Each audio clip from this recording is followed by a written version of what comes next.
Nama saya Dharma, dari founders dan partners di PT Rekamin Kolektif Madani. Saya pengalaman 20 tahun di dalam industri. Saya melihat bahwa banyak perusahaan mempunyai aspirasi untuk mencapai tujuan bisnisnya. Bahwa perusahaan sangat aspirasional menetapkan sasaran strateginya. Tapi pertanyaan kuncinya adalah bagaimana strategi yang sangat baik tersebut bisa dieksekusi.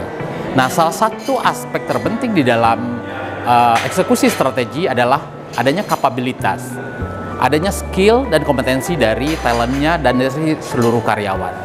Nah, melihat aspek tersebut, apa yang harus dilakukan oleh HR untuk memastikan bahwa kapabilitas di dalam perusahaan itu bisa mengeksekusi apa yang menjadi prioritas strategik dari bisnis tersebut. Sehingga proses upskilling, reskilling, pelatihan terus-menerus harus terus dilakukan oleh perusahaan. Tapi problemnya adalah yang sering kita lihat bahwa saat ini banyak perusahaan atau organisasi fokus hanya kepada bagaimana menutup gap di dalam skilling karyawan atau talentnya untuk mencapai apa yang menjadi target atau performance saat ini. Satu hal yang penting sebenarnya di dalam upskilling dan reskilling karyawan adalah tidak hanya untuk memastikan bahwa kita dapat mengeksekusi strategi hari ini, tapi juga dapat mengeksekusi strategi perusahaan di masa yang akan datang. Artinya, bagaimana perusahaan tidak hanya kompetitif, tetapi juga sustain atau berkelanjutan untuk terus tumbuh dan berinovasi ke depan.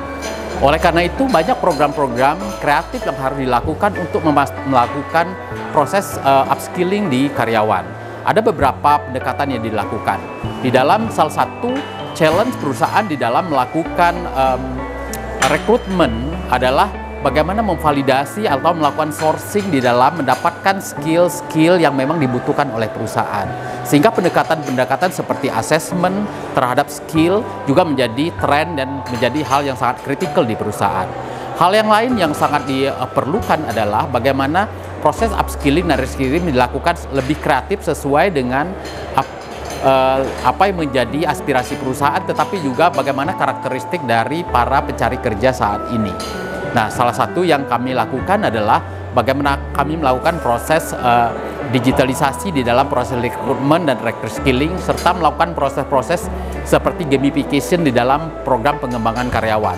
Misalnya dengan mengembangkan apa yang disebut dengan Digital Innovation Lab, di mana karyawan diminta untuk melakukan program immersion atau melakukan suatu kegiatan-kegiatan berbasis project untuk kemudian dari sana mendapatkan proses-proses upskilling di dalam proses-proses di mana karyawan tersebut bekerja atau melakukan proses inovasi. Pendekatan yang lain yang kami gunakan adalah bagaimana kita melakukan proses gamification di dalam program upskilling karyawan adalah melalui apa yang kita sebut dengan job-based internship, atau di mana karyawan atau pencari kerja diminta untuk magang di dalam suatu portofolio project secara digital. Akhir dari program ini, karyawan dapat merasakan sendiri bagaimana proses untuk melakukan eksekusi terhadap strategi suatu project itu bisa dilakukan, dan kemudian di dalam prosesnya karyawan melakukan proses-proses pembelajaran. Nah, portofolio yang didapatkan oleh karyawan itu menunjukkan bagaimana sejauh mana profisiensi dari dalam pencapaian suatu skill atau upgrading skill dari karyawan. Nah, ini adalah contoh-contoh di dalam bagaimana perusahaan atau organisasi melakukan pendekatan-pendekatan untuk melakukan peningkatan kapabilitas skill bagi talent. Kita harus terus kreatif dan terus berinovasi untuk memastikan bahwa skill dari talent kita dan kapabilitas perusahaan terus tumbuh, sehingga eksekusi dari perusahaan dapat dilakukan dengan sangat baik dan efektif. Terima kasih.